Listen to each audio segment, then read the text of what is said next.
نور جہاں اپنی بہو سنبل کو اپنے ساتھ لے کے جاتی ہے اپنے فرینڈس کے ساتھ، تو سب فرینڈس سوال کر لیتی ہیں کہ کس طرح سے سنبل تم سب کچھ برداشت کرتی ہے، کیونکہ تمہارا شوہر تو تمہارے پاس ہے نہیں ہے۔ تو وہ بہت اچھے سے کہتی ہے جہاں نور جہاں جیسے ساس ہو تو مجھے کوئی پریشانی نہیں ہے۔ جبکہ دوسری طرف سفیر جو ہے وہ اس کی ماں کے ساتھ دن بدن ہر روز لڑائی جھگڑے ہوتے ہیں، اور اتنے میں کال آتی ہے اس کی والدہ کی کہ اس کا ہارٹ اٹیک ہو گیا، تو اسے پاکستان جانا ہوتا ہے، لیکن سفیر کے پاس اتنے پیسے نہیں ہوتے کہ وہ اسے لے کے پاکستان آ سکے۔ دوسری طرف جو نور جہاں ہے اسے یہ برداشت نہیں ہے کہ سارے کھانے پہ سب موجود ہوں ایک ساتھ۔ اب وہ چاہتی ہے کہ اب نور بانو جو ہے وہ بھی ساتھ میں کام میں لگے، اور وہ نور بانو کو حکم دیتی ہے کہ ناشتے کی ٹیبل پہ 10 بجے تم یہاں پہ ہو، جبکہ اس کا دل نہیں ہوتا، لیکن پھر بھی وہ صرف اور صرف اب نور جہاں کی خاطر نیچے آتی ہے، لیکن وہ کھانا نہیں کھاتی۔ تو نور جہاں جو ہے اسے آتا ہے کس طرح سے سیدھا کرنا ہوتا ہے لوگوں کو، کیونکہ وہ بہت ہی چلاک اور مکار عورت ہے۔ ماہا کی والدہ کو فوری طور پہ سرجری کرنے کا بول دیتے ہیں ڈاکٹر، تو وہ اپنی والدہ سے جب ملتی ہے پاکستان آ کر اسے بہت ہی زیادہ رونا آتا ہے، کیونکہ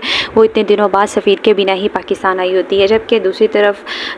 سفینہ جو ہے وہ چپ چاپ دیکھ رہی ہوتی ہے کہ سنبل کی تو بہت ہی زیادہ قریب ہو گئی ہیں اس کی ساس۔ وہ سب کو سمجھاتی بھی ہے کہ مجھے سمجھ نہیں آ رہا کہ کوئی اتنا کیسے خوش ہو سکتا ہے اپنے آپ کو جیل میں۔ مثال بھی دیتی ہے کہ کتنا پیار کرتی تھی نور بانو کو شادی سے پہلے، اور اب دیکھو کس طرح سے پر کاٹ دیے ہیں، تو سنبل تم بھی ذرا دھیان سے چلو۔ تو وہ آگے سے جواب دیتی ہے کہ مجھ میں بھلا کیا غرض ہو سکتی ہے، میرے لیے وہ ٹھیک ہے۔ دوسری طرف جو ماں کی فرینڈ ہوتی ہے وہ اسے پوچھتی ہے کہ تم سفیر کو اپنے ساتھ کیوں نہیں لے کر آئی، تو وہ کہتی ہے کہ میں اس سے وہ مجھے اپنے ساتھ نہیں اب رکھنا چاہتا، کیونکہ وہ ایک امیر زادے کا ہارا ہوا بیٹا ہے جو مجھے خوش کبھی نہیں کر سکتا۔ نور کا جو بابا ہے وہ بیمار ہو جاتا ہے، اسے ایک دم سے بی پی شوٹ ہو جاتا ہے، اور اسے فوری طور پر ہاسپٹل لے کے جاتے ہیں، لیکن اسے کوئی بھی خبر نہیں دیتا، نہ ہی اطلاع دیتا ہے۔ جبکہ نور ریسٹ کر رہی ہوتی ہے تو اس کی سانس آ کے اسے حکم دے کے جاتی ہے کہ تم نے باہر کی صفائی کرنی ہے، جھاڑو پوچھا مارنا ہے۔ تو وہ پہلے تو حیران ہو جاتی ہے، لیکن پھر اسے کرنا پڑتا ہے کیونکہ اسے حکم دے کے جاتی ہے۔ جب وہ جھاڑو کے ہاتھ لگاتی ہے تو اس کی تھوڑی سی بانس چپ جاتی ہے، اور جب پانی کے ہاتھ لگاتی ہے وہ ساری گیلی ہو جاتی ہے۔ اتنے میں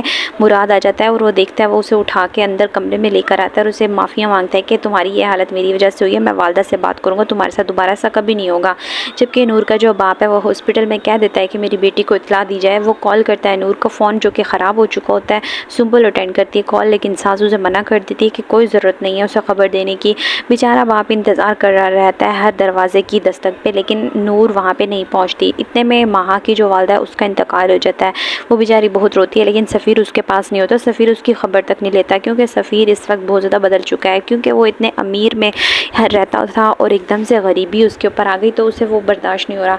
نور جہاں کی نئی چال سٹارٹ ہو گئی ہے، وہ دیکھتی ہے کہ اس کا شوہر مراد جب اسے نور کا نام سے پکارتا ہے تو اسے بالکل اچھا نہیں لگتا۔ وہ نور بانو کو کہتی ہے صاف صاف کہ آج سے تم بانو ہو، تو اس بات پہ وہ بول اٹھتی ہے کہ میرا نام مجھ سے کوئی چھین نہیں سکتا، میری دادی کے نام پہ رکھا تھا یہ۔ تو یہ بات بڑے بیٹے کو پسند نہیں آتی، عنایت کو وہ فوراً سے چیخنے لگ جاتا ہے کہ تمہاری جرت کیسے ہوئی اس طرح سے میری والدہ کے آگے بولنے کی، معافی مانگو۔ تو وہاں سے اٹھ کے چلی جاتی ہے۔ اب نور جہاں جو ہے اس کے ڈرامے شروع ہو چکے ہیں اپنے بیٹوں کے آگے، تو اسے فورس کرتے ہیں چھوٹے بیٹے کو، تم معافی منگواؤ گے، اور وہ کہہ کے جاتا ہے کہ تم سے معافی مانگے گی میری بیوی، اور اندر جا کے کہتا ہے کہ میں نے شادی محبت صرف اور صرف اپنی والدہ کی وجہ سے کی تھی، اگر تم نے انہیں خوش نہ کیا تو میں تم سے کبھی بھی خوش نہیں ہوں گا، یہ بات جان لو، اور تمہیں معافی تو مانگنی ہوگی۔ لیکن صاف صاف انکار کر دیتی ہے نور بانو کہ میں کبھی کسی صورت میں معافی نہیں مانگوں گی۔ اور پانی کا گلاس لے کے کھڑی ہوتی ہے کہ ایک دم سے اسے سفیر نظر آتا ہے اور پانی کا گلاس گر جاتا ہے، کیونکہ سفیر اب آ گیا ہے ماہا کو چھوڑ کے اپنی والدہ کے پاس۔